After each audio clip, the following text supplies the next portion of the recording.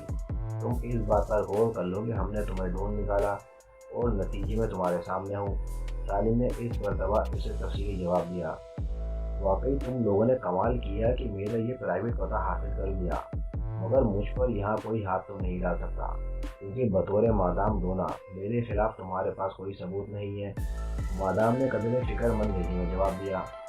یہ تمہاری بھول ہے، تمہاری فائل FBI میں موجود ہے اور میرے کوٹھی میں داخل ہونے سے پہلے کئی گھنٹے پیچھے تمہاری نامکمل فائل مکمل ہو چکی ہے۔ اب چند ہی لمحوں بعد تمہاری موت تمہیں آواز دے رہی ہوگی۔ سالم نے اسے فکر مند دیکھتے ہی دوسرا وار کیا۔ کوئی بات نہیں، میں اس وقت کی آنے سے پہلے ہی یہ کوٹھی خالی کر دوں گی، مگر میں نے جان لیا ہے کہ تم نے اکیلے ہی میرا پتہ لگایا ہے اور تم اکیلے ہی میری کوٹھی میں داخل ہوئے ہو، کیونکہ اگر ایسا ہوتا جیسے تم کہہ رہے ہو تو تمہارے ساتھ پورے ملک کی پولیس اور انٹیلیجنس ہوتی۔ مادام نے جواب دیا۔ وہ کرسی سے اٹھ کھڑی ہوئی تھی۔ تم خوش فہمی میں مبتلا ہو مادام، تمہارا منصوبہ ناکام ہو چکا ہے اور تمہاری زندگی کے دن گنے چاہ چکے ہیں۔ سالم نے اپنی بات پر زور دیتے ہوئے کہا۔ نہیں، تمہیں نہیں معلوم، 1-2 روز کے اندر ہمارا یہ عظیم مشن کامیابی سے پورا ہو جائے گا اور تمہارے کتے میرے ملازم ہوں گے اور میرے اشارے پر میرے دشمنوں کے خلاف کام کریں گے۔ مادام کے لہجے میں شدید غصے کے آثار نمایاں تھے۔ اس سے پہلے کہ سالم کوئی جواب دیتا، مادام نے اپنے آدمیوں سے مخاطب ہو کر کہا، اسے لے کر باہر کمپاؤنڈ میں آؤ۔ میں اس کے لیے بے حد نرم سزا تجویز کر چکی ہوں، لیکن خبردار، اگر یہ کوئی غلط حرکت کرے تو بلا تکلف گولی مار دینا۔ مادام اپنے آدمیوں کو حکم دے کر خود کمرے سے باہر نکل گئی۔ مسلح آدمیوں نے سالم کو اٹھنے کا اشارہ کیا اور سالم اٹھ کھڑا ہوا۔ اس کے دل میں اپنی رہائی کی امید پیدا ہو چکی تھی۔ اس نے سوچا کہ اگر ایک بار بھی وہ کمپاؤنڈ میں پہنچنے میں کامیاب ہو گیا تو پھر وہ بآسانی کوٹھی سے فرار ہو سکتا ہے۔ وہ تینوں مسلح آدمی اسے لیے ہوئے مختلف کمروں سے گزر کر باہر برآمدے میں آ گئے۔ مادام برآمدے میں موجود تھی۔ کمپاؤنڈ میں کتے ویسے ہی گھوم رہے تھے۔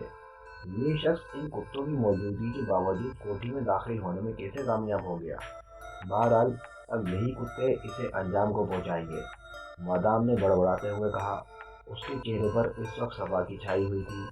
چہرے کے عضلات پتھر کی طرح سخت تھے۔ جیسے ہی سالم برآمدے میں پہنچا، مادام نے ایک ملازم کو کسی انجانی زبان میں کوئی حکم دیا اور وہ انہیں وہیں چھوڑ کر دوبارہ اندر چلا گیا۔ سالم اپنے فرار کا منصوبہ سوچ رہا تھا۔ سب سے پہلا مسئلہ ان 2 مسلح افراد سے چھٹکارا پانا تھا، مگر وہ دونوں کچھ اس قدر محتاط تھے کہ سالم کو ذرا سا بھی موقع نہیں مل رہا تھا۔ ابھی وہ سوچ ہی رہا تھا کہ تیسرا ملازم واپس آ گیا۔ اس کے ہاتھوں میں نائلون کی رسی کا گچھا تھا اور پھر مادام کے اشارے پر سالم کے سینے اور پشت پر مشین کی نالیں رکھ دی گئیں۔ ایک ملازم نے اس کے ہاتھ پشت پر مضبوطی سے باندھ دیے۔ سالم نے جدوجہد کرنے کی کافی کوشش کی، مگر 2 مشین گنوں نے اسے بے بس کر دیا تھا۔ چند ہی لمحوں بعد اس کے ہاتھ اور پاؤں بن چکے تھے۔ اس کے منہ میں رومال ٹھور دو اور اوپر سے ٹیپ لگا دو، مادام نے شفاف لہجے میں حکم دیا، اور ملازم نے چند ہی لمحوں میں اس کے حکم کی تعمیل کر دی۔ اسے اٹھا کر سامنے کمپاؤنڈ میں ڈال دو، آج کتوں کو پیٹ بھر کر گوشت ملنا چاہیے، مادام نے سخت لہجے میں حکم دیا، اور اس کے حکم سے ایک بار تو ملازموں کے جسموں پر بھی لرزہ طاری ہو گیا۔ سالم کا بھیانک انجام ان کے سامنے تھا۔ کتے اس پر بری طرح ٹوٹ پڑتے اور سالم غریب کے جسم پر گوشت کی ایک بوٹی بھی نہ بچتی۔ سالم کو بھی اپنا انجام نظر آ گیا۔ اس نے آخری بار اس بھیانک انجام سے بچنے کے لیے جدوجہد کی، مگر اب وہ بری طرح بے بس ہو چکا تھا۔ وہ سوچ رہا تھا کہ اگر اسے پہلے سے پتہ ہوتا کہ یہ چڑیل اس کے ساتھ ایسا سلوک کرے گی تو وہ مشین گنوں کی پرواہ کیے بغیر ان سے ٹکرا جاتا۔ موت کی آنی تھی تو کم از کم اس قدر بھیانک تو نہ ہوتی۔ پھینک دو، مادام نے چیخ کر کہا، اور خادموں نے اسے ہاتھوں پر اٹھا لیا اور دوسرے لمحے اسے اس طرح کمپاؤنڈ میں پھینک دیا جیسے وہ کسی بلا سے پیچھے چھڑانا چاہتے ہوں۔ جیسے ہی سالم کا بندھا ہوا جسم زمین پر گرا، بھونکتے ہوئے کتے بے تحاشا اس پر ٹوٹ پڑے۔ وہ اس کے جسم کو بری طرح جھنجھوڑ رہے تھے اور سالم بیچارہ چیخ بھی نہیں سکتا تھا۔ مادام بڑے اطمینان سے کھڑی یہ ہولناک نظارہ دیکھ رہی تھی۔ اس کے پیچھے کھڑے ہوئے ملازموں نے خوف سے آنکھیں بند کر لی تھیں۔ سالم کا جسم خونخوار اور آدم خور کتوں کے درمیان گیند کی طرح لڑک رہا تھا۔ اور شاید فطری طور پر زندگی بچانے کی آخری جدوجہد کر رہا تھا، مگر جلد ہی اس کا جسم ساکت ہو گیا۔ وہ بے ہوش ہو چکا تھا یا ابدی نیند سو چکا تھا۔ تقریباً آدھی ضیافت اڑانے کے بعد جب وہ کتے علیحدہ ہوئے تو زمین پر قالین کے بجائے اس کی چند شکستہ ہڈیاں پڑی رہ گئی تھیں۔ کتوں کو بند کر دو اور ان ہڈیوں کو گٹر میں پھینک دو، اگلی جگہ خون سے صاف ہونی چاہیے، مادام نے پیچھے کھڑے ملازموں کو حکم دیتے ہوئے کہا، اور خود اس نے اطمینان سے واپس کمرے کی طرف مڑ گئی۔ اس کے چہرے پر ایسی مسکراہٹ تھی جیسے اب تک وہ کوئی دلچسپ تماشا دیکھتی نہیں ہو۔ کافی بڑا ہال تھا جو کھچا کھچ بھرا ہوا تھا۔ تقریباً 50 کے قریب آدمی ایک میز کے قریب بیٹھے ہوئے تھے۔ گو ہال میں موجود افراد کی تعداد کافی زیادہ تھی، مگر اس کے باوجود وہاں ایک گمبھیر خاموشی طاری تھی۔ ہر شخص کا چہرہ لٹکا ہوا تھا، آنکھوں کی چمک بان تھی، اور یہ سب اپنی اپنی سوچوں میں گم تھے۔ ایک کونے میں عمران اور اس کے دونوں طرف صفدر اور کیپٹن شکیل بھی موجود تھے۔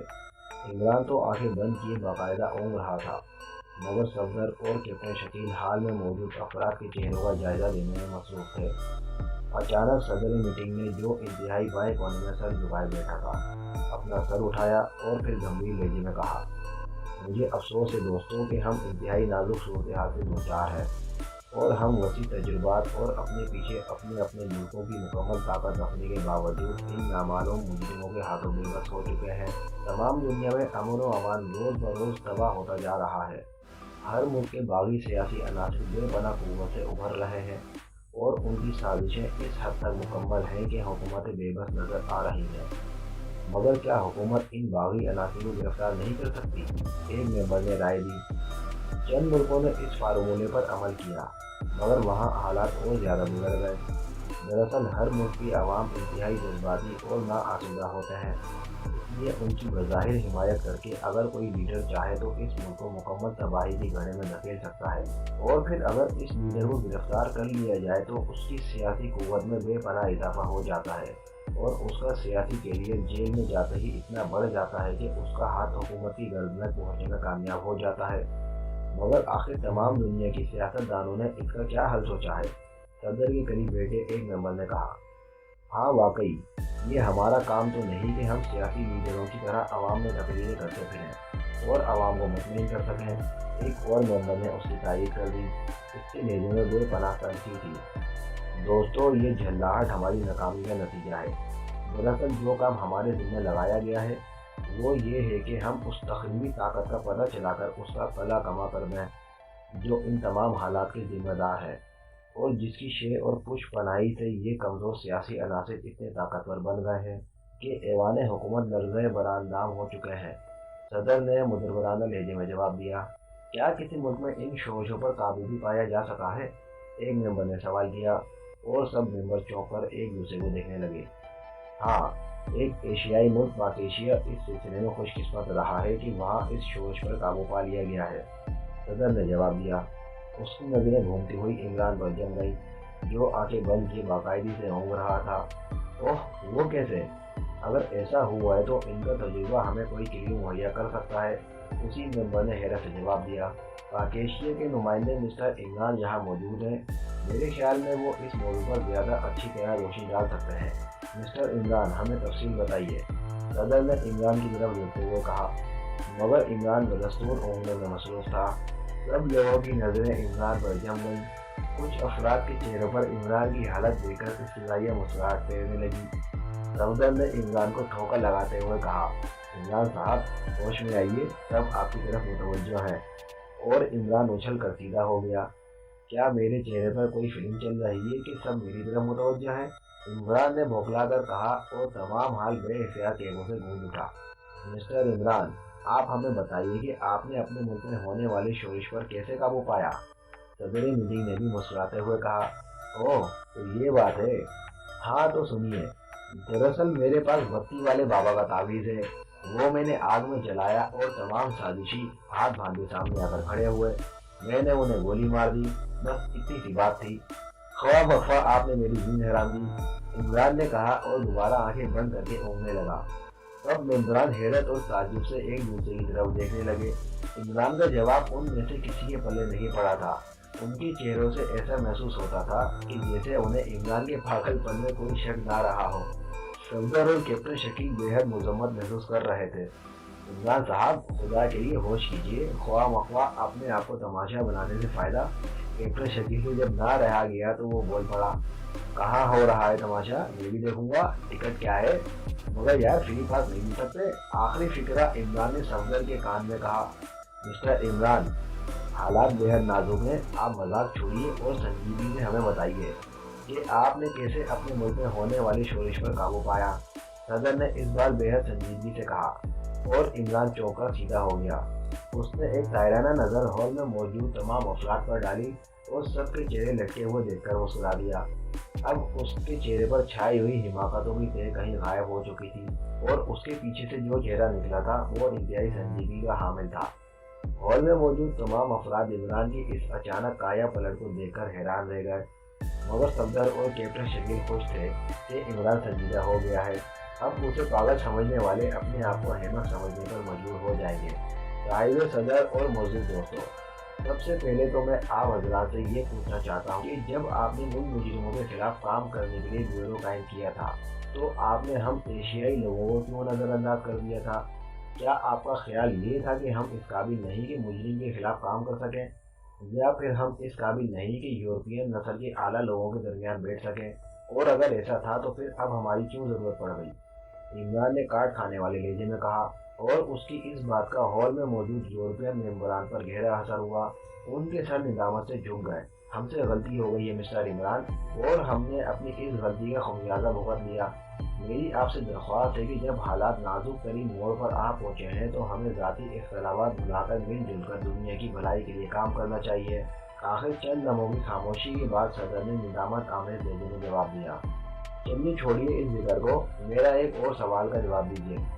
ESSB نے اب تک کیا کارنامے انجام دیے ہیں؟ میں ان کی تفصیل سننا چاہتا ہوں، عمران نے ٹھوس لہجے میں کہا۔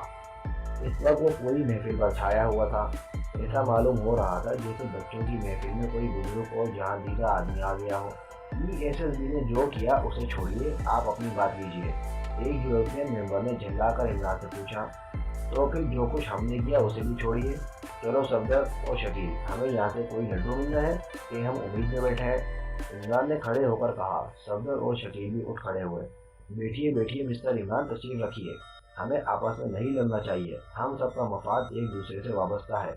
میں آپ کو بتاتا ہوں کہ ISSB نے اب تک کیا کیا ہے، صدر مملکت نے اٹھ کر کہا، اور عمران کے دوبارہ بیٹھتے ہی صفدر اور شکیل بھی بیٹھ گئے۔ ISSB کے دو گروپ بنائے گئے۔ گروپ نمبر 1 کا ذمہ یہ کام تھا کہ وہ اس کیس کے اصل مجرموں کی نشاندہی کرے تاکہ اس کیس کی اصل وجوہات پر روشنی پڑ سکے۔ گروپ نمبر 2 کے ذمہ یہ کام تھا کہ وہ اس طاقت یا دوسرے لفظوں میں مجرموں کا کھوج لگائے جو عالمگیر پیمانے پر اس تمام بدامنی اور تباہی کے ذمہ دار ہیں۔ گروپ نمبر 1 نے جو تحقیقات اب تک کی ہیں اس کے تحت یہ معلوم ہوا ہے کہ یہ کیس اس طرح شروع ہوا کہ 4 نوجوانوں نے جو بےحد ذہین، محنتی اور انقلابی ذہن رکھتے تھے، ایک کتاب مرتب کرنے کا منصوبہ بنایا۔ اس کتاب میں ان لوگوں کے پروگرام کے مطابق وہ تمام دنیا کی باغی سیاسی عناصر کے متعلق پوری تفصیل قلم بند کرنا چاہتے تھے۔ اپنے طور پر تحقیق کرنے کے باوجود جب وہ مطمئن نہ ہوئے تو انہوں نے چیدہ ملکوں کے ریکارڈ آفس سے ان تمام سرکاری فائلوں کی نقل کرنے کا پروگرام بنایا جن میں ان عناصر کے متعلق سرکاری رپورٹیں موجود تھیں۔ ایک پرائیویٹ سائنسدان کی مدد سے وہ ایک جدید ایٹمک فوٹو ریز آلہ تیار کرنے میں کامیاب ہو گئے، اور اس کی مدد سے انہوں نے دنیا کے تقریباً ہر بڑے ملک کے ایسے کاغذات کی نقلیں اتار لیں۔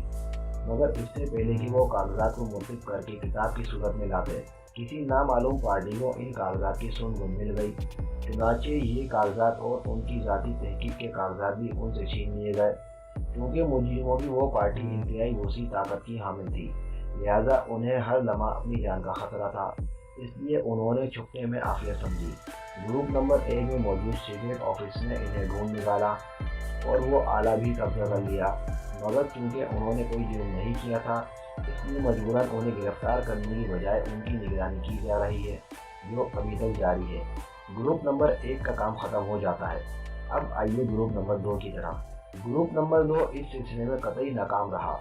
اس گروپ کے ایک ممبر وکٹر نے انچارج سالم کو ایک اطلاع پہنچائی اور مسٹر سالم نے وہ مبہم سی اطلاع دیگر ممبران کو بھیج دی، مگر اس کے بعد مسٹر سالم اور وکٹر دونوں غائب ہو گئے۔ چنانچہ باقی ممبران بھی کچھ نہ کر سکے اور اس طرح یہ گروپ اپنے مشن میں قطعی ناکام رہا، حالانکہ سب سے اہم اور بنیادی کام اسی گروپ نے کرنا تھا۔ ادھر ملکوں کے حالات روز بروز بگڑتے جا رہے ہیں، اس لیے مجبوراً تمام دنیا کی سیکرٹ سروس کے نمائندوں کی یہ جنرل میٹنگ کال کی گئی تاکہ مل جل کر اس مسئلے کا حل نکالا جائے۔ مگر اس میٹنگ میں بھی میں دیکھ رہا ہوں کہ ہم لوگ آپس میں بے دست و پا ہیں، ہمارے پاس کوئی ایسا کلیو نہیں جس کے تحت ہم آگے بڑھ سکیں۔ صدر نے تفصیل سے بتایا اور پھر وہ کرسی پر بیٹھ گیا۔ پہلی بات تو یہ ہے کہ اس موضوع پر کتاب لکھنا یا اس کے لیے مواد اکٹھا کرنا کوئی جرم نہیں ہے۔ اگر یہ جرم ہے بھی تو میں ان کے لیے اس لیے بھیانک سزا کی سفارش کرتا ہوں کہ انہوں نے یہ جرم کیوں نہیں کیا۔ کاش وہ جرم کرتے تو یقیناً دنیا ان حالات سے دوچار نہ ہوتی جن سے آپ اب ہیں، کیونکہ کتاب شائع ہونے کے بعد تمام حکومتیں ان باغی سیاسی عناصر کی کارکردگی اور زاویہ نظر سے آگاہ ہو جاتی اور اس طرح وہ بخوبی ان کا قلع کما کر سکیں۔ دوسرا یہ کہ پھر ان سیاسی عناصر کے لیے بھی حکومت کے خلاف کوئی قدم اٹھانا ان کی موت بن جاتی۔ تیسرا، عوام بھی ان عناصر کے اصل کرتوتوں اور عزائم سے واقف ہو جاتے، اس لیے وہ ان کے بہکانے میں آ کر بھی ملک میں بد امنی نہ پھیلاتے۔ یہ کتاب ان باغی سیاسی عناصر کے چہرے سے عوام دوستی اور حب الوطنی کا پردہ ہٹا کر عوام کو ان کے اصل چہرہ دکھا دیتی۔ اس لیے میں سمجھتا ہوں کہ انہوں نے یہ جرم نہ کر کے جرم کیا ہے جس کی انہیں زیادہ سے زیادہ سزا ملنی چاہیے۔ اب آئیے دوسری طرف، آپ کا ISS بھی ان مجرموں کی کھوج لگانے میں قطعی ناکام ہو چکا ہے جو اس وقت ان سیاسی عناصر کی پشت پناہی کر رہے ہیں۔ حالانکہ جرم وہ نہیں کر رہے، کیونکہ عوام کو ان کے حقوق کے لیے ابھارنا یا عوام کے مفاد کے لیے کوئی کام کرنا جرم نہیں ہے، مگر اس کے باوجود وہ مجرم ہے، اس لیے کہ وہ حکومت کے خلاف کام کر رہے ہیں اور ہم چونکہ حکومت کے نمائندے ہیں اس لیے ہم انہیں مجرم سمجھنے پر مجبور ہیں۔ دوسرے لفظوں میں آپ انہیں بے جرم مجرم کہہ سکتے ہیں۔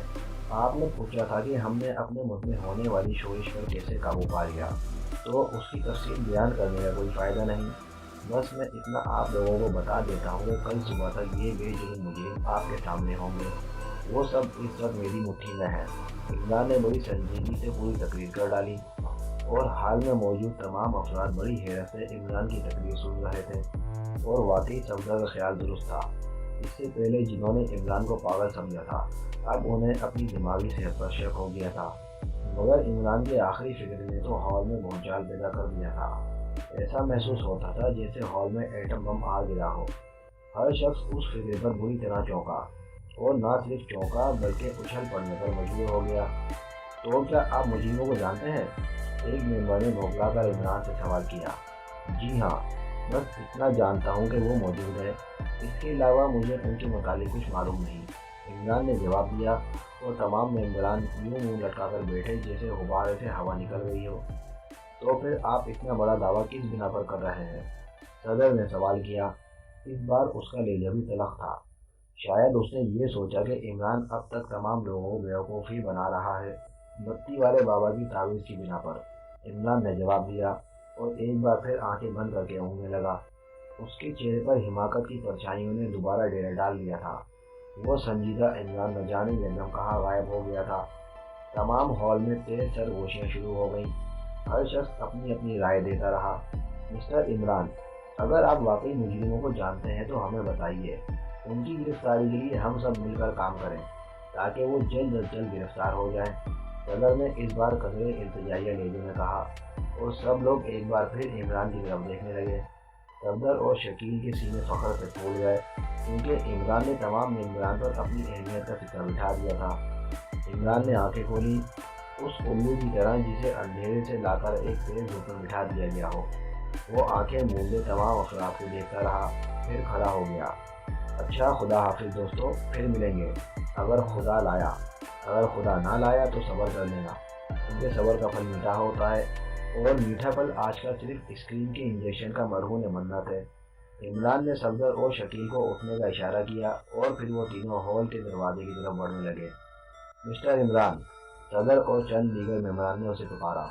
خدا حافظ، جب میں مجرموں کو پکڑ لوں گا آپ کو اطلاع دے دوں گا۔ مدام بٹر فلائی شدید غصے اور اضطراب کے عالم میں کمرے میں ٹہل رہی تھی۔ اس کے ہونٹ بھیجے ہوئے تھے، آنکھوں سے شعلے برس رہے تھے۔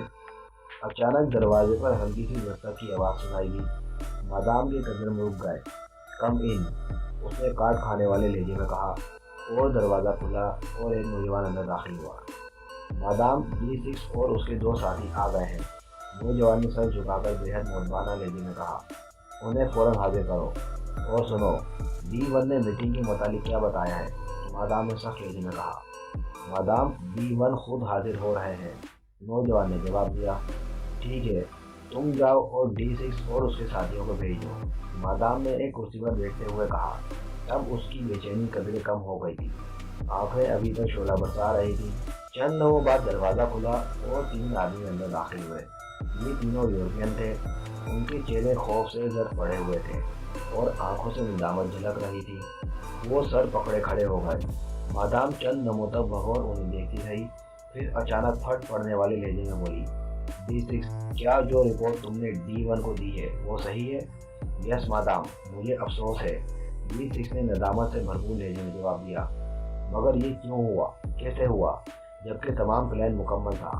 پھر اب سے پہلے لوگ باقی سب سے زیادہ کامیاب جا رہے تھے، پھر یہ دم کایا کیسے پلٹ گئی؟ مادام غصے کی شدت سے چیخ پڑی۔ مادام، اس ملک کی سیکرٹ سروس بہت تیز ہے، ہم نے حد الوسیع کوشش کی، ہم سیکرٹ سروس کی نظروں پر نہ چڑھیں اور ہم اپنے مقصد میں کامیاب بھی رہے، مگر فائنل پلان کے لیے جب ہم شہر سے دور ہیڈ کوارٹر میں خفیہ میٹنگ کے لیے جا رہے تھے، سیکرٹ سروس نے ریڈ کر دیا، ہمارے تمام ساتھیوں کو وہیں گولیاں مار دی گئیں، ہم 3 بڑی مشکل سے جان بچا کر وہاں سے نکل سکے، تمام سیاسی لیڈر گرفتار کر لیے گئے، اور پھر ان کے حلفیہ بیانات جب اخبارات میں چھپے تو ہمارا مشن فیل ہو گیا۔ اب الٹا عوام ان تمام سیاسی عناصر کے خلاف ہو گئے جو ہمارے لیے کام کر رہے تھے۔ D6 نے مؤدبانہ مگر خوفزدہ لہجے میں جواب دیا۔ تو اس کا مقصد یہ ہے کہ تم لوگ قطعی ناکام رہے، تم نے وہاں کئی ایسی فاش غلطیاں بھی کی کہ سیکرٹ سروس تم پر چڑھ دوڑی، ورنہ دیگر ملکوں میں کیوں ایسا نہیں ہوا؟ کیا وہاں سیکرٹ سروس نہیں ہے یا وہ لوگ مٹی کے مادو ہیں؟ مادام غصے سے چیخ اٹھی۔ مادام، ہمیں افسوس کہ D6 نے انتہائی خوف کے عالم میں ہکلاتے ہوئے کہا۔ Shut up! مادام حلق کی بل چیخی۔ میں تمہیں کتوں سے نچوا دوں گی، میں تمہیں ایسی عبرتناک سزا دوں گی کہ تمہاری آنے والی نسلیں بھی غلطی کے مرتکب ہونے کے تصور بھی نہ کر سکیں۔ مادام بری طرح چیخ رہی تھی، شاید ہر طرف سے خوشخبریاں سنتے سنتے یہ بری خبر سن کر اس کا نروس بریک ڈاؤن ہو چکا تھا۔ اسی لمحے ایک دروازہ کھلا اور ایک نوجوان اندر داخل ہوا۔ مادام اسے دیکھتے ہی خاموش ہو گئی، مگر اس کا چہرہ غصے سے پھول رہا تھا، آنکھوں سے چنگاریاں برس رہی تھیں۔ مادام، تمام پارٹیوں کے سربراہ میٹنگ ہال میں پہنچ چکے ہیں، پاکیشیا کے بارے میں خبر ان تک بھی پہنچ چکی ہے، وہ سب خود D6 سے وہاں کے حالات سننا چاہتے ہیں۔ نوجوان نے سر جھکا کر مؤدبانہ لہجے میں کہا۔ ٹھیک ہے D1، تم ان کو وہیں لے چلو، میں آ رہی ہوں، مگر دیکھو ان کو اس وقت تک ہال میں نہ لے جانا جب تک میں پہنچ نہ جاؤں، ان کو وہیں سب کے سامنے سزا دوں گی، مادام نے نوجوان سے کہا، اور D1 کے اشارے سے D6 کو اپنے پیچھے آنے کے لیے کہتا ہوا واپس مڑ گیا۔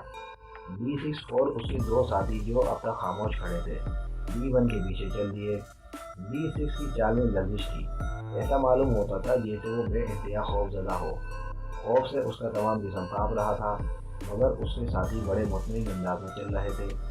D1 نے انہیں ایک کمرے میں بٹھاتے ہوئے کہا، تم یہیں بیٹھو، مادام جب ہال میں پہنچیں گی تو تمہیں بلایا جائے گا، اور خود کمرے سے باہر چلا گیا۔ اس کے باہر جاتے ہی D6 نے اپنے دونوں ساتھیوں کی طرف دیکھا اور پھر تینوں اٹھ کھڑے ہوئے۔ میرا خیال ہے اب مناسب وقت آ گیا، D6 نے اپنے ساتھیوں سے کہا۔ بہتر ہے، اب انتظار نہیں کرنا چاہیے، اس کے ایک ساتھی نے ہلکی سی آواز میں جواب دیا۔ پھر سوچ کر رہے ہو، D6 نے کہا، اور وہ تینوں دروازے کی طرف بڑھے، مگر اسی لمحے دروازہ کھلا اور D1 اندر داخل ہوا۔ چلو، مادام تمہارا انتظار کر رہی ہیں، اس نے D6 سے کہا۔ وہ دونوں ایک دوسرے کا منہ دیکھنے لگے اور پھر خاموشی سے D1 کے پیچھے چل دیے، اور مختلف راہداریوں سے گزر کر جب وہ ایک ہال میں پہنچے تو ٹھٹک کر رک گئے۔ ہال میں اس وقت تقریباً 8 افراد موجود تھے جو ایک گول میز کے گرد بیٹھے تھے۔ درمیان میں مادام بٹر فلائی بیٹھی تھی، میز انواع اور اقسام کے پھلوں اور مشروبات سے پر تھی۔ ان کے اندر داخل ہوتے ہی تمام افراد چونک کر ان کی طرف دیکھنے لگے۔ یہ ہے وہ بدبخت جو پاکیشیا میں ناکام رہے ہیں، مادام بٹر فلائی نے ان کی طرف اشارہ کرتے ہوئے سخت لہجے میں کہا۔ ابھی تک اس کا غصہ نہیں اترا تھا۔ کیا ہوا مادام، اگر ہم ایک ملک میں ناکام رہے ہیں، باقی تمام دنیا میں ہماری کامیابی کے گھنٹے بج رہے ہیں، تمام دنیا کی سیکرٹ سروسز، انٹیلیجنس اور دیگر خفیہ محکمے ہمارا بال بھی دکھا نہیں کر سکے۔ بس چند دنوں کی بات ہے، اس کے بعد تمام دنیا عملاً ہماری عملداری میں ہوگی۔ پھر ایک چھوٹے سے ایشیائی ملک کی بھلا کیا حیثیت ہے؟ وہ ہمارا کیا بگاڑے گا؟ ایک بلڈوگ نما چہرے والے آدمی نے گونجتی ہوئی آواز میں کہا۔ بگ باس، یہ تمہاری غلط فہمی ہے اور تمہیں اس غلط فہمی کی قیمت ادا کرنی ہوگی، جس نے جواباً بدلے ہوئے لہجے میں کہا۔ اور بگ باس اس کی بات سنتے ہی اچھل گیا۔ اس کا چہرہ یکدم زرد پڑ گیا تھا۔ تو تم عمران؟ اس نے قدرے ہکلاتے ہوئے D6 سے پوچھا۔ باقی سب لوگ مادام سمیت بڑی حیرت سے بگ باس کی طرف دیکھ رہے تھے۔ یس علی پناہ خادم علی عمران حاضر خدمت ہے، فرمائیے۔ D6 جو اصل میں عمران تھا نے جھک کر آداب بجا لاتے ہوئے کہا۔ تم D6 نہیں، تم کوئی اور ہو۔ کون ہو تم؟ اس دفعہ مادام کی اچھلنے کی باری تھی۔ خاموش، اپنی جگہ پر بیٹھے رہو ورنہ ایک ایک کو بھون کر رکھ دوں گا۔ اچانک عمران نے اپنے کوٹ کے اندر سے مشین گن نکالی اور اس کے ساتھ ہی اس کے دونوں ساتھیوں نے مشین گنیں نکال لیں۔ صفدر اور شکیل، خبردار کوئی بھی حرکت کرے تو اسے بے جھجک گولی مار دینا، عمران نے چیخ کر اپنے دونوں ساتھیوں سے کہا، اور تمام حال میں سراسیگی کی بھیڑ دوڑ گئی۔ مجھے افسوس ہے، آپ لوگوں کے پلان ناکام ہو گئے۔ اب آپ باری باری اپنا تعارف کروا دیجیے۔ مجھے تو یہ اچھی طرح علم ہے کہ آپ لوگوں کا بزنس کیا ہے، مگر سوائے چند لوگوں کے باقیوں کو میں جانتا نہیں، اس لیے تعارف ضروری ہے، عمران نے مزاحیہ لہجے میں جواب دیا۔ تمہیں کتنی رقم چاہیے نوجوان، بولو اور ہمارا پیچھا چھوڑ دو۔ اچانک مادام بول پڑی۔ بس تم مسکرا دو تو میں شہید ہو جاؤں گا، البتہ اپنے ساتھیوں کے متعلق کچھ نہیں کہہ سکتا، عمران نے مسکراتے ہوئے کہا۔ یہ کسی اور مٹی کے بنے ہوئے ہیں، مگر اس سے قبل کے مادام کوئی جواب دیتی، اچانک روشن دان سے دیکھ وقت 3 فائر ہوئے اور تینوں کے ہاتھوں سے مشین گنیں نکل گئیں۔ جیسے ہی ان کے ہاتھوں سے مشین گنیں نکلی، مادام کے بھرپور ٹھیکے سے پورا حال گونج اٹھا۔ تم نے مادام بٹر فلائی کو کیا سمجھا تھا؟ مجھ پر ہاتھ اٹھانے والا آج تک زندہ بچر واپس نہیں گیا، اس نے نخوت سے بھرپور لہجے میں کہا۔ اس کے ہاتھ میں ریوالور چمک رہا تھا۔ مادام، یہ شخص دنیا کا سب سے عیار اور خطرناک انسان ہے، آپ وقت ضائع کیے بغیر اسے فوراً گولی مار دیں، بگ باس نے مادام کو مشورہ دیتے ہوئے کہا۔ خاموش رہو بگ باس، اس حقیر آدمی کی کیا وقت ہے کہ میرے لیے خطرناک ثابت ہو؟ میں اسے گولی مارنے کی بجائے اس کی بوٹیاں کتوں سے نچواؤں گی، مادام نے سخت لہجے میں جواب دیا۔ عمران خاموش کھڑا تھا۔ اوپر روشن دان سے 3 ریوالوروں کی نالیاں ان کو روکے کھڑی تھیں اور سامنے مادام ریوالور لیے ڈائلاگ بول رہی تھی، مگر عمران کے چہرے پر اطمینان کے آثار جیسے منجمد ہو کر رہ گئے تھے۔ وہ یوں کھڑا تھا جیسے اس کے سامنے کوئی ڈرامہ ہو رہا ہو۔ مادام، اگر آپ نہیں مارتی تو میں مار دیتا ہوں، بگ باس نے فیصلہ کن لہجے میں کہا، اور ساتھ ہی اس نے کوٹ کی جیب سے ریوالور نکال کر عمران پر تان دیا اور دوسرے لمحے اس کی انگلی میں ٹریگر پر حرکت کی اور ریوالور سے سرخ شعلہ نکل کر عمران کی طرف لپکا۔ بلیک زیرو تیزی سے آگے بڑھا اور رینگتا ہوا دروازے کے قریب پہنچ گیا۔ اس نے ادھر ادھر دیکھا اور کسی کو اپنی طرف متوجہ نہ پا کر تیزی سے اندر گھس گیا۔ یہ ایک چھوٹا سا کمرہ تھا جس میں ایک میز کے قریب 2 کرسیاں پڑی تھیں۔ چند لمحوں تک دروازے کے قریب کھڑا ماحول کا جائزہ لیتا رہا۔ یہ کچھ اتفاق کی تھا کہ کمپاؤنڈ کی دیوار کودنے کے بعد اب تک وہ کسی کی نظروں میں نہیں آ سکا تھا، ورنہ اس نے دیکھا تھا کہ کمپاؤنڈ اور چھت پر جا بجا مسلح افراد موجود تھے اور عمارت کی حفاظت کے لیے اتنے اونچے پیمانے پر انتظام کیا گیا تھا کہ حیرت ہوتی تھی، مگر بلیک زیرو انہیں جلد دے کر اندر پہنچ چکا تھا۔ کمرے کا سامنے والا دروازہ کھلا ہوا تھا۔ وہ تیزی سے اس دروازے کی طرف بڑھا، مگر دوسرے لمحے ٹھٹک کر رک گیا۔ اس کمرے میں کوئی موجود تھا۔ اس نے آہستہ سے پردے کی سائڈ سے اندر نظر ڈالی۔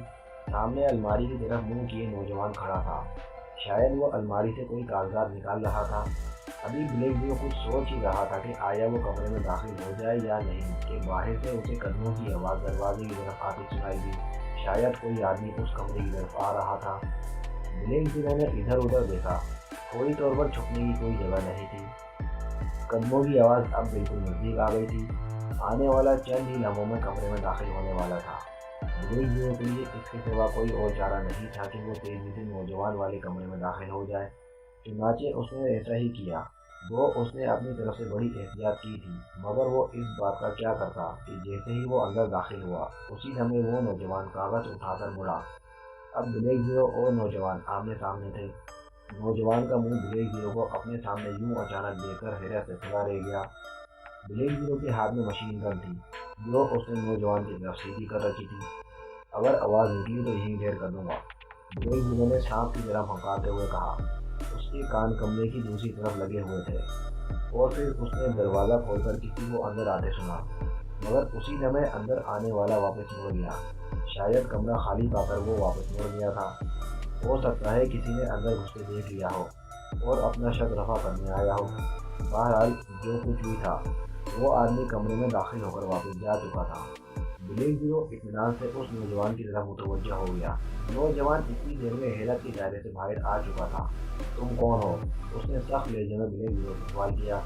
مشین گن دیکھ رہے ہو، اس لیے تمہاری زندگی اس بات پر منحصر ہے کہ خاموشی سے جو مجھے پوچھوں اس کا جواب دو۔ بلیک زیرو کا لہجہ انتہائی تلخ تھا۔ نوجوان کی نظریں بلیک زیرو پر جمی ہوئی تھی۔ وہ شاید بلیک زیرو کی بات کا اندازہ کرنا چاہتا تھا کہ اس میں کہاں تک صداقت ہے۔ تم کیا چاہتے ہو؟ نوجوان نے اس بار مطمئن انداز میں پوچھا۔ مادام کہاں ہے؟ بلیک زیرو نے سوال کیا۔ کون مادام؟ میں کسی مادام کو نہیں جانتا، نوجوان نے جواب دیا۔ ٹھیک ہے پھر تم چھٹی کرو۔ بلیک زیرو 2 قدم آگے بڑھ گیا۔ اس کے لہجے میں موت کی سنجیدگی تھی۔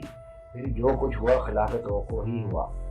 نوجوان کا ہاتھ بجلی کی سی تیزی سے حرکت میں آیا اور میز پر پڑا ہوا پین بندوق سے نکلی ہوئی گولی کی طرح بلیک زیرو کے اس ہاتھ پر پڑا جس سے اس نے مشین گن سنبھالی ہوئی تھی۔ اس اچانک ضرب سے اس کے ہاتھ سے مشین گن نکل کر نیچے جا پڑی اور اس سے پہلے کہ وہ سنبھلتا، نوجوان نے درمیان میں پڑی ہوئی میز اس پر الٹ دی۔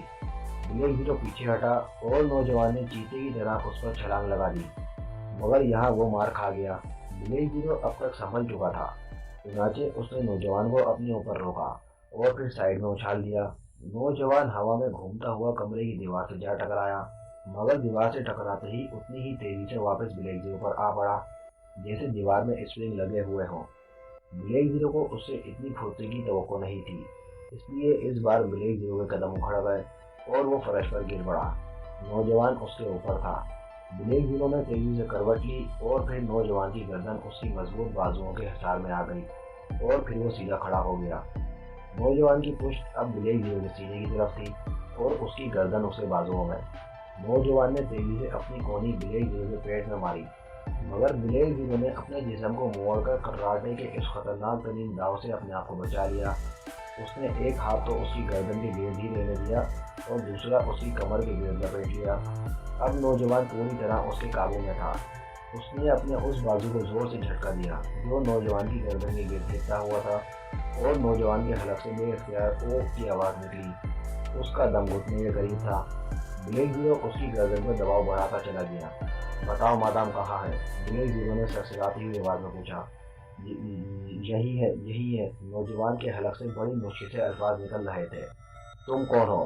بلیک زیرو نے دوسرا سوال کیا۔ D1۔ نوجوان کے حلق سے بڑی مشکل سے الفاظ نکلے۔ اس کا چہرہ سرخ ہو رہا تھا، آنکھیں پھٹنے کے قریب ہو گئی تھی۔ اوہ، مادام کے بعد تم ہی یہاں کے انچارج ہو؟ بلیک زیرو کے لہجے میں حیرت تھی۔ ہاں، نوجوان نے جواب دیا اور بلیک زیرو نے دانت بھینچ کر ایک زوردار جھٹکا دیا۔ گردن کی ہڈی ٹوٹنے کی آواز کمرے میں گونجی اور نوجوان کا سر لٹک گیا۔ بلیک زیرو نے اسے فرش پر دھکیل دیا، وہ ختم ہو چکا تھا۔ بلیک زیرو نے تیزی سے ادھر ادھر دیکھا اور پھر لپک کر کمرے کا دروازہ بند کر دیا۔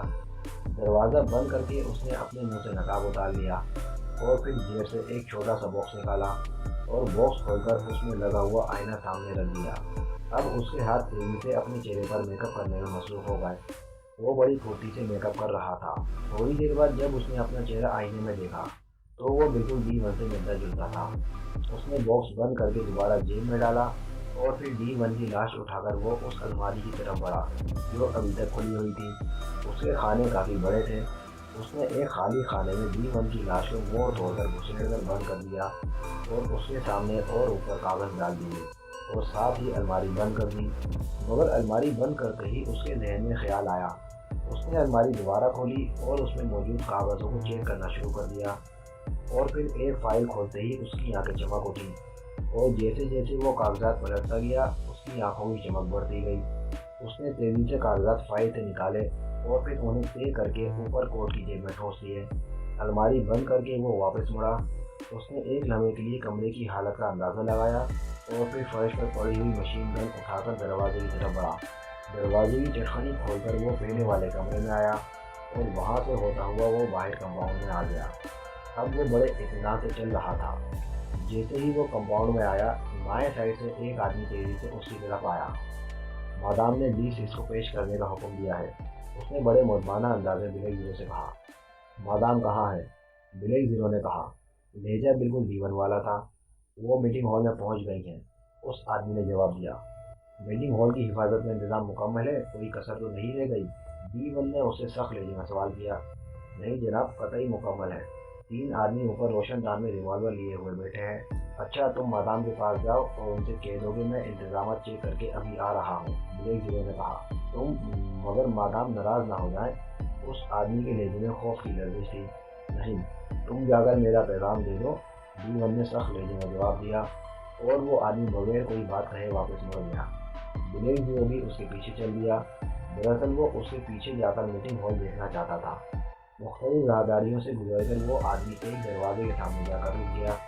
اس نے پیچھے مڑ کر دیکھنے کی ضرورت ہی نہیں سمجھی تھی، اس لیے وہ بلیک زیرو کو اپنے پیچھے آتا نہیں دیکھ سکا تھا اور دروازے کو دستک دینے کے بعد اندر چلا گیا۔ بلیک زیرو سمجھ گیا کہ وہ دروازہ میٹنگ ہال کا ہے۔ اس طرف سے اطمینان کرنے کے بعد واپس مڑا اور پھر ایک راہداری میں آتے ہی جیسے ہی وہ ایک دروازے کے قریب پہنچا، اسے اندر سے عمران کی آواز سنائی دی۔ وہ تیزی سے دروازہ کھول کر اندر داخل ہو گیا۔ عمران، صفدر اور کیپٹن شکیل سامنے کھڑے تھے۔ وہ شاید دروازے کی طرف ہی بڑھ رہے تھے۔ چلو، مادام تمہارا انتظار کر رہی ہیں، اس نے مشین گن کا رخ ان کی طرف کرتے ہوئے کہا۔ ان تینوں نے ایک دوسرے کی طرف دیکھا اور سر جھٹک کر چل دیے۔ اندھیرے کی وجہ سے عمران شاید بلیک زیرو کا میک اپ چیک نہیں کر سکا تھا۔ وہ انہیں لیے ہوئے اس دروازے تک پہنچا اور پھر اس نے عمران کو دروازے پر دستک دینے کو کہا۔ عمران نے دستک دی۔ اسی لمحے اندر سے آواز آئی، کم ان، چلو اندر، بلیک زیرو نے کہا، اور پھر وہ تینوں دروازہ کھول کر اندر داخل ہو گئے۔ بلیک زیرو انہیں ہال میں داخل کرے واپس مڑا۔ اب وہ سیڑھیاں تلاش کر رہا تھا تاکہ اوپر جا کر ان تینوں آدمیوں کا انتظام کر سکے جو کسی بھی لمحے عمران وغیرہ کے لیے خطرناک ثابت ہو سکتے تھے۔ جلد ہی وہ سیڑھیاں تلاش کرنے میں کامیاب ہو گیا۔ اسے اچھی طرح احساس تھا کہ وقت بہت کم رہ گیا ہے۔ عمران نے پروگرام کے مطابق جلد ہی اپنے آپ کو ظاہر کر دینا ہے۔ وہ 3 آدمی چند لمحوں کی فرصت پا کر انتہائی خطرناک ثابت ہو سکتے تھے۔ وہ تیزی سے سیڑھیاں چڑھتا گیا اور پھر اوپر کی منزل کی راہداری میں پہنچا تو اس نے تینوں آدمیوں کو روشن دانوں کے ساتھ دھرے لیتے دیکھا۔ اس سے پہلے کہ وہ ان کے قریب پہنچا، ان تینوں نے ایک دوسرے کی طرف دیکھا اور پھر تینوں نے بیک وقت فائر کر دیا۔ بلیک زیرو اچھل کر آگے بڑھا۔ اس نے ایک روشن دان سے جھانک کر دیکھا۔ یہ دیکھ کر اس نے اطمینان کا سانس لیا کہ ان کی گولیوں نے صرف مشین گنوں کو نیچے گرایا تھا۔ بلیک زیرو نے دوسرے ہاتھ میں پکڑے ہوئے سائلنسر لگے ریوالور کا رخ ان تینوں کی طرف کیا۔ وہ تینوں چونکہ پوری طرح نیچے کمرے کی طرف متوجہ تھے، اس لیے وہ بلیک زیرو کو چیک نہ کر سکے۔ بلیک زیرو نے ریوالور کا ٹریگر دبا دیا اور پھر مسلسل 3 بار ٹھک ٹھک کی آوازیں ابھری اور اس کے ساتھ ہی وہ تینوں جھٹکے سے پہلو کے بل راہداری میں گرتے چلے گئے۔ مشین گنیں بھی ان کے ساتھ ہی لڑک گئیں۔ بلیک زیرو نے دانستہ ان کی کھوپڑی میں گولی ماری تھی تاکہ ان کے حلق سے کوئی آواز پیدا نہ ہو سکے، اور وہ اپنے مقصد میں پوری طرح کامیاب رہا۔ وہ تینوں انتہائی خاموشی سے لڑک گئے تھے۔ ان کی کھوپڑیوں کے پرخچے اڑ گئے تھے۔ ان کی طرف سے مطمئن ہونے کے بعد بلیک زیرو نے ریوالور جیب میں ڈالا اور پھر مشین گن نکال کر وہ ایک روشن دان سے چمٹ گیا۔ دوسرے لمحے وہ چوک پڑا کیونکہ اس نے اسی لمحے ایک سرخ شعلہ عمران کی طرف لپکتے دیکھا۔ عمران پھرتی سے ایک طرف ہٹ گیا اور گولی پچھلی دیوار میں جا لگی۔ اسی لمحے بلیک زیرو نے مادام کے ہاتھ میں موجود ریوالور کو حرکت کرتے دیکھا تو اس نے مشین گن کا ٹریگر دبا دیا۔ دوسرے لمحے مادام کے ہاتھ سے نہ صرف ریوالور نکلتا چلا گیا بلکہ بگ باس جو کہ عمران پر دوسرا فائر کرنے والا تھا چیختا ہوا اچھلا اور پھر منہ کے بل فرش پر ڈھیر ہوتا چلا گیا۔ بلیک زیرو کی مشین گن سے نکلنے والی گولیاں اسے چاٹ چکی تھی۔ فائرنگ ہونے اور بگ باس کی گرتے ہی ہال میں موجود باقی 6 افراد تیزی سے اچھلے اور انہوں نے بے اختیار بیرونی دروازے کی طرف بھاگنے کی کوشش کی، لیکن اسی لمحے عمران نے انتہائی پھرتی سے فرش پر پڑی ہوئی اپنی مشین گن اٹھا لی اور پھر کمرے میں ریڈ پیٹ کا مہلک نغمہ گونج اٹھا۔ چند ہی لمحوں بعد کمرے میں مادام اکیلی کھڑی ہوئی تھی۔ باقی سب افراد گولیوں سے چھلنی ہو چکے تھے۔ یہ کیا ہو گیا؟ یہ جو میرے آدمی تھے، مادام نے ڈوبتے ہوئے لہجے میں کہا۔ اتنے سارے تمہارے آدمی تھے؟ یعنی تمہارے شوہر تھے؟ حیرت ہے، تم تو کتنے سے بھی بدتر ہو، عمران نے بڑے سنجیدہ لہجے میں کہا۔ اس کی مشین گن کا رخ ظاہر مادام کی طرف تھا۔ مجھے معاف کر دو، جتنی دولت چاہے لے لو، مادام نے انتہائی خوف زدہ لہجے میں جواب دیا۔ صفدر اور شکیل، تم دونوں باہر والوں کی خبر لو، عمران نے مادام کو جواب دینے کی بجائے چیخ کر اپنے ساتھیوں سے مخاطب ہو کر کہا، اور وہ دونوں سر ہلاتے ہوئے تیزی سے دروازے کی طرف لپکے۔ عمران نے جان بوجھ کر اپنی توجہ ان دونوں کی طرف ایک لمحے کے لیے کی تھی، اور اس کی توقع کے عین مطابق مادام نے اسی لمحے سے فائدہ اٹھانے کی کوشش کی۔ اس نے انتہائی تیزی سے اچھل کر عمران کے اس ہاتھ پر لات ماری جس میں اس نے مشین گن پکڑی ہوئی تھی، اور عمران کے ہاتھوں سے مشین گن نکلتی چلی گئی۔ ارے یہ کیا ہوا؟ اب میں تمہیں کیسے سزا دوں گا؟ عمران نے بڑے حیرت بھرے لہجے میں مادام سے مخاطب ہو کر کہا، جو لات مار کر اب لٹو لینا گھومتی ہوئی دوسرے حملے کے لیے پر ٹول رہی تھی۔ مادام کے چہرے پر فتح مندانہ مسکراہٹ رہی، اور دوسرے لمحے اس نے عمران پر چھلانگ لگا دی۔ اس نے اپنے جسم کو ہوا میں دائیں طرف جھکایا، مگر عمران بڑے اطمینان سے اپنی جگہ کھڑا رہا۔ مادام نے اس کے پہلو میں بھرپور انداز میں لات مارنے کی کوشش کی، لیکن عمران نے عین موقع پر جھکائی دی، اور دوسرے لمحے وہ نہ صرف مادام کے حملے سے بچ گیا، بلکہ اس کی دونوں ٹانگیں پوری قوت سے مادام کی پشت پر پڑی، اور مادام چیختی ہوئی سامنے کی دیوار سے جا ٹکرائی۔ ہمارے بزرگ کہتے ہیں کہ عورتوں پر ہاتھ نہیں اٹھانا چاہیے، اور میں اپنے بزرگوں کا سب سے بڑا تابع دار ہوں، اس لیے وعدہ کرتا ہوں کہ کم از کم تم پر ہاتھ نہیں اٹھانا چاہیے، عمران نے بڑے مطمئن لہجے میں کہا۔ مادام دیوار سے ٹکرا کر پلٹی، اور پھر وہ توپ سے نکلنے والے گولے کی طرح اڑتی ہوئی عمران کی طرف آئی۔ وہ عمران کے سینے میں بھرپور ٹکر مارنا چاہتی تھی، مگر ظاہر ہے جب تک عمران نہ چاہے اس کے جسم کو کوئی انگلی نہیں لگا سکتا تھا۔ عمران دکھ گرفتاری سے پھولوں کے بل فرش پر گرا، اور اس نے ایک ٹانگ کو دوسری طرف جھٹکا دیا تو مادام اڑتی ہوئی پوری قوت سے مخالف دیوار سے جا ٹکرائی۔ اس کے حلق سے بے احتیاط چیخ نکل گئی۔ عمران ایک جھٹکے سے اٹھ کھڑا ہوا۔ مادام اس بار جب اٹھی تو اس کے ہاتھ میں ریوالور چمک رہا تھا۔ اب میں دیکھوں گی کہ تمہارے جسم میں کتنے سوراخ ہو سکتے ہیں، مادام نے غصے سے چیختے ہوئے کہا۔ صرف دیکھو گی یا گن بھی لوگی؟ عمران نے مسکراتے ہوئے کہا۔ مادام نے ٹریگر دبا دیا۔ عمران دکھ گرفتاری سے ایک طرف ہٹا، اور مادام پر تو جنون اور وحشت کا دورہ پڑ گیا۔ وہ مسلسل ٹریگر دباتی رہی، اور عمران گروپ کے کوندے کی طرح کمرے میں اچھل رہا تھا۔ جب خالی ریوالور ہو چکنے کی مخصوص آواز ابھری تو عمران رک گیا۔ سوراخ گننے آسان اور بنانے مشکل ہوتے ہیں مادام، عمران نے مسکراتے ہوئے کہا، اور مادام نے جھنجھلا کر ریوالور ہی عمران پر کھینچ مارا۔ ظاہر ہے اس کے سوا وہ اور کیا کر سکتی تھی۔ اب تیار ہو جاؤ مادام، تم نے بہت کوشش کر لی، اچانک عمران نے پتھر کی طرح سخت لہجے میں کہا، اور پھر وہ تیزی سے آگے بڑھا، اور اس سے پہلے کہ مادام سنبھلتی، عمران اپنی جگہ سے کسی اسپرنگ کی طرح اچھلا، اور دوسرے لمحے اس کی لات گھومتی ہوئی مادام کے پیروں پر پڑی، اور وہ چیختی ہوئی مخالف سیٹ میں گرنے لگی کہ عمران نے دوسری لات اس کے دوسرے پیروں پر ماری، اور مادام کے منہ سے بے اختیار ایک چیخ نکل گئی، اور وہ پشت کے بل فرش پر گر گئی۔ اسی لمحے عمران ہوا میں اچھلا، اور پھر وہ دونوں پاؤں جوڑ کر مادام کی پنڈلی پر گرا، اور مادام کے منہ سے کربناک چیخ نکل گئی۔ پنڈلی کی ہڈی ٹوٹنے کی آواز صاف سنائی دی تھی۔ تم عورت نہیں بلکہ عورت کے نام پر دھبا ہو، پھر بھی میں تم پر ہاتھ نہیں اٹھاؤں گا، عمران نے سخت لہجے میں کہا۔ دوسرے لمحے اس نے ایک لات مادام کی گردن پر رکھ کر تیزی سے اپنے جسم کو موڑا، اور مادام کا پورا جسم یوں پھڑکنے لگا جیسے ذبح ہوتی ہوئی بھیڑ پھڑکتی ہے۔ وہ بری طرح ہاتھ پیر مار رہی تھی، اس کا چہرہ یکلک بگڑ گیا تھا۔ عمران اسے یوں دیکھ رہا تھا جیسے کسی ارقیت کو مرتے دیکھ رہا ہو۔ اسی لمحے دروازہ کھلا، اور بلیک زیرو منہ پر نقاب لگائے اور ہاتھ میں مشین گن اٹھائے اندر داخل ہوا۔ تم نے مجرم کو مار دیا، اسے زندہ رہنا چاہیے تھا، بلیک زیرو نے تلخ لہجے میں کہا۔ صفدر اور کیپٹن شکیل اس کے پیچھے اندر آئے تھے۔ تو آپ کر لیں زندہ، مجھ سے قسم اٹھوا لیں کہ میں نے اسے ہاتھ لگایا ہو، عمران نے بڑے عاجزانہ انداز میں کھریاتے ہوئے کہا۔ اتنی دیر میں مادام ختم ہو چکی تھی۔ عمران نے دور کے زوردار گھماؤں سے مادام کی گردن توڑ ڈالی تھی۔ مارنے کے لیے ہاتھ لگانا ضروری نہیں ہوتا، بلیک زیرو نے کڑک لہجے میں کہا۔